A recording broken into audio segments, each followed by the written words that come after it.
Правоохранительным органам и армии мною дан приказ открывать огонь на поражение без предупреждения. За рубежом высказываются призывы к сторонам провести переговоры для мирного решения проблем. Какая глупость! Какие могут быть переговоры с преступниками, с убийцами? Нам пришлось иметь дело с вооруженными и подготовленными бандитами, как местными, так и иностранными. Именно с бандитами и террористами. Поэтому их нужно уничтожать. И это будет сделано в ближайшее время.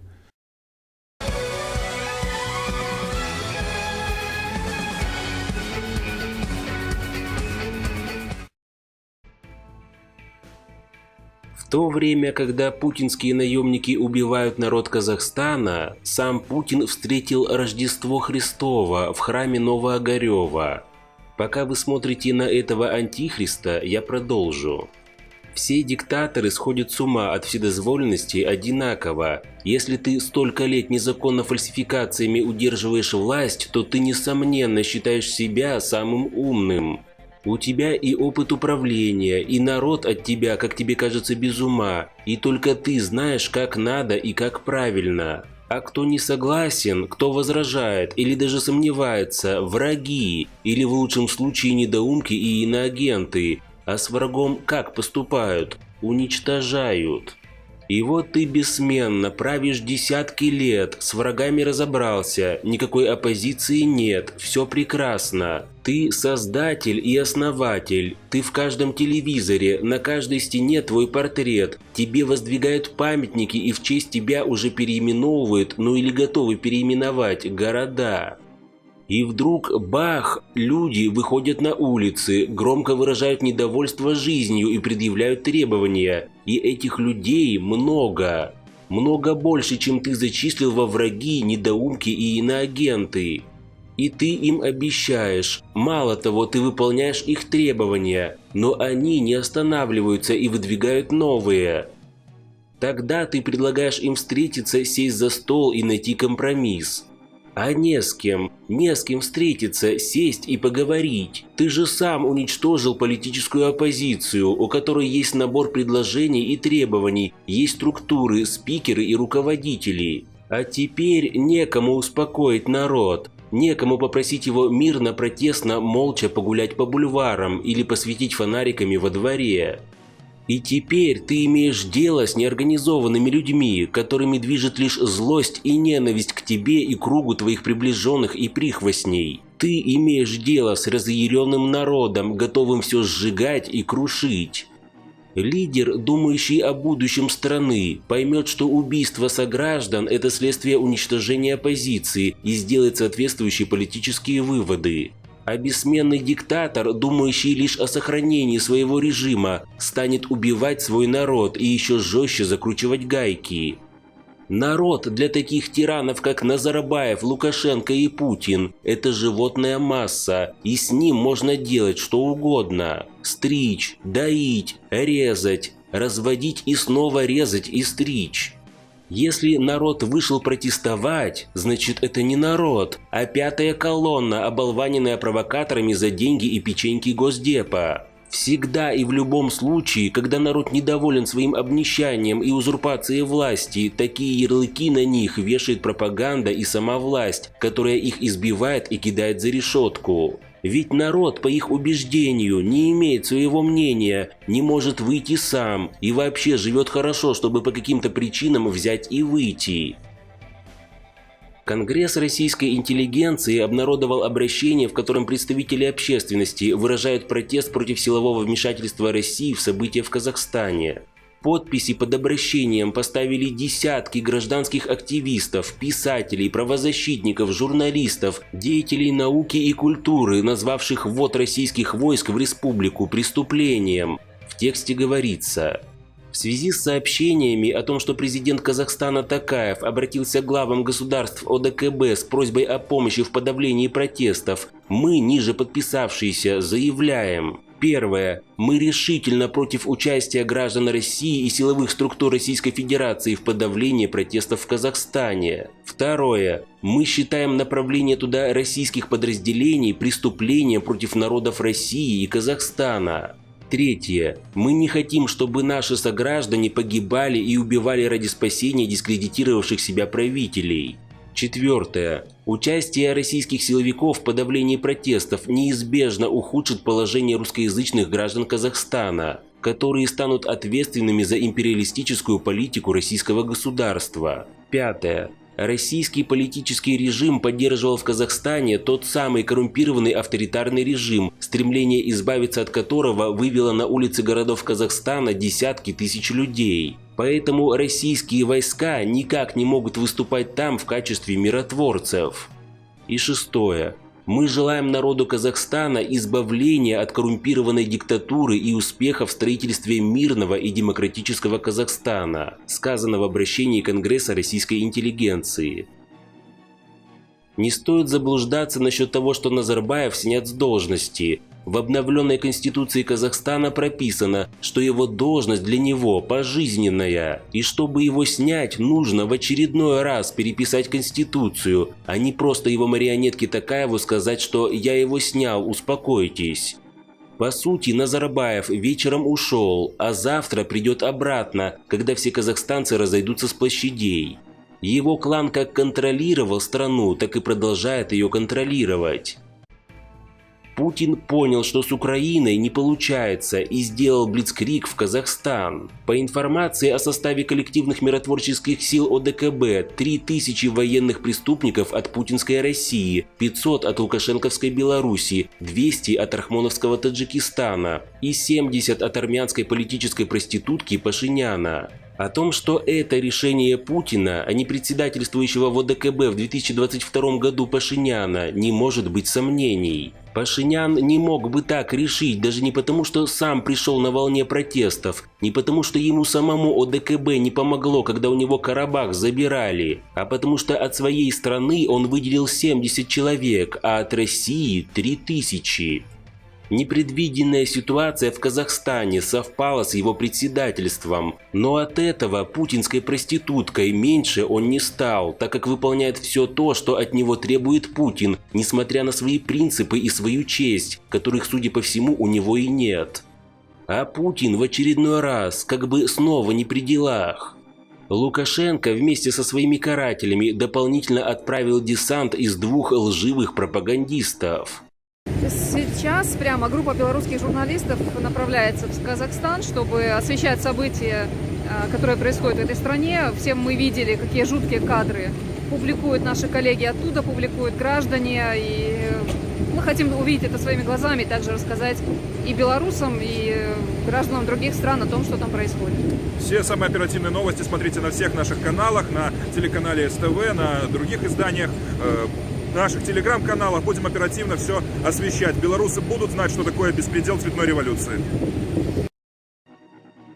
Сам Лукашенко также уже высказался по поводу протестов.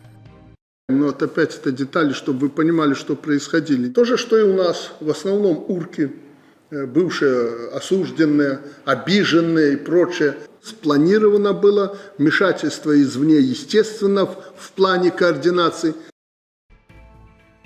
Погромы и грабежи, очевидно, в большей степени организованы самими властями, к которым примкнуло маргинальное меньшинство протестующих. Это сделано для оправдания перед Западом за ввод войск и расстрел граждан. Рассказы о том, что путинские миротворцы никого разгонять не будут, а лишь обеспечат охрану важных военных объектов, также не должны никого вводить в заблуждение. В то время, когда народ Казахстана захватил все администрации крупнейших городов страны, когда часть военных уже перешла на сторону народа, когда люди в Актау останавливают местные военные грузовики, чтобы пообедать вместе с военными, чисто случайно совпали 2 события. Прилет русских оккупантов и зачистка центра самого протестного города на данный момент Алматы. Убивающие народ миротворцы – это не миротворцы, а сами террористы, но уверен, даже они сами считают себя миротворцами. И если у такого боевика спросить, зачем он стреляет по казахам, он ответит: «Я стреляю по ним, потому что мне так сказали делать. Они же террористы, раз у меня на плече нашивка миротворца». На редких поступающих сейчас из Казахстана кадрах видно, что на улицах по людям ведут огонь, которые пытаются прикрываться щитами, часто самодельными. Вот они, террористы, против которых сейчас воюет антитеррористическая коалиция сразу нескольких диктаторских стран. Только в Алматы погибли как минимум 30 протестующих. Охранники назарбаевского режима применяли против них боевые патроны. В этом городе задержаны и развезены по отделам полиции около 2300 человек. 18 наемников власти погибло в ходе столкновений, пострадало 748. Назарбаев снова убивает казахов. Снова, спустя 10 лет, он их расстреливает. Как сообщил представитель ЕС, в Евросоюзе следят за сложной ситуацией в Казахстане, осуждают акты вандализма и сожалеют о гибели людей. Вся реакция. Перелом в умах казахстанцев уже произошел. Они долгие годы, как мы, пытались протестовать мирно, но их не слышали, не хотели. Теперь митинги у них такими, как раньше, не будут. Если нелегитимная власть понимает только силу, то рано или поздно она ее увидит. В то время как русским ватникам, я про тех, кто оболванен телевизионной пропагандой, прямо сейчас, если поднять в 2 раза цены на газ и на водку для дополнительной выгоды путинских дружков, то протестовать они не пойдут, а будут экономить и только еще больше ненавидеть США. Русских и Путина, который творит преступления с их молчаливого согласия, в мире будут ненавидеть все больше. Это неизбежно. Не думаю, что тем же россиянам, в момент, когда они чуть было не свергли Путина, понравилось, если бы к нему на помощь отправили войска другие диктаторы и оккупировали страну. Вчера днем в Актау собралось около 4000 человек на площади. Люди разделились на 2 лагеря. Одни призывали разойтись и не допускать гражданской войны, так как их требования якобы выполнены. Вторая часть категорически против такой идеи и осталась на месте, а тех, кто призывал довериться Токаеву и завершить на этом митинг, называли провокаторами.